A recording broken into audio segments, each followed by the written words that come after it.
দেখে যান এই মৌলভীবাজার সদর হাসপাতালের সম্মুখে ফুটপাত যেটা মানুষ চলাফেরার জন্য, আজকে এই ফুটপাতে স্থায়ী দোকান কারা বসিয়েছে, মানুষের চলাচলের বিঘ্ন করছে, পরিবেশ নষ্ট করছে। আজকে হসপিটালের ভিতরে সিএনজি, অ্যাম্বুলেন্স এবং দোকান পাঠ করে এখানে সামাজিক এবং আইন শৃঙ্খলার অবনতি ঘটাচ্ছে। আমরা আইন শৃঙ্খলা বাহিনীর দৃষ্টি আকর্ষণ করে বলতে চাই, এগুলা অতি সত্তর যাতে নিরসন করা হয়। আমরা পৌরসভাকে বলেছি, এডিসি মহোদয়কে বলেছিলাম এখানে মাধ্যম বন্ধন করবো যাতে করে রাস্তাটি ক্লিয়ার থাকে। আমরা দেখলাম কে কার কথা শুনে। আজকে এই সাংবাদিক ভাইরা আছেন, দয়া করে লিখবেন এবং আজকে আমাদের কিছু দাবি দেওয়া নিয়ে জেলা প্রশাসক মহোদয়ের কাছে আমরা তার মাধ্যমে প্রধান উপদেষ্টার কাছে হস্তান্তর করব। এইটা আমরা আপনাদের সম্মুখে প্রকাশ করছি।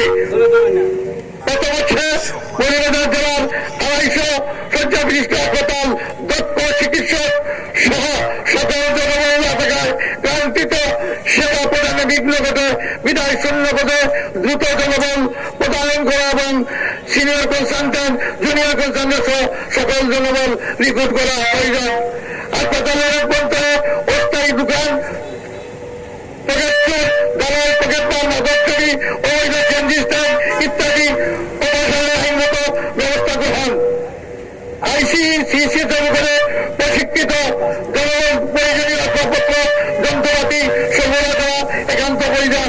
হাসপাতালে সার্বিক নিরাপত্তা জোরদার করা আবশ্যক। বহিরাগত অ্যাম্বুলেন্স দূরত্ব প্রতিহিত করা।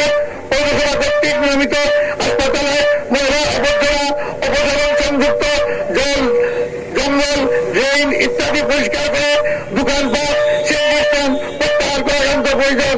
নির্বাহী প্রকৌশলী গণপূর্ত বিভাগ মৌলভীবাজার কর্তৃক নিয়মিত হাসপাতালে ইলেকট্রিক, পানি সহ, লিফট মেরামত, সংস্কার মেরামত সহ সকল ড্রেন নির্মাণ করা আবশ্যক। মৌলভীবাজার একটি সরকারি কলেজ, এ জেলা মানুষের প্রাণের বাড়ি।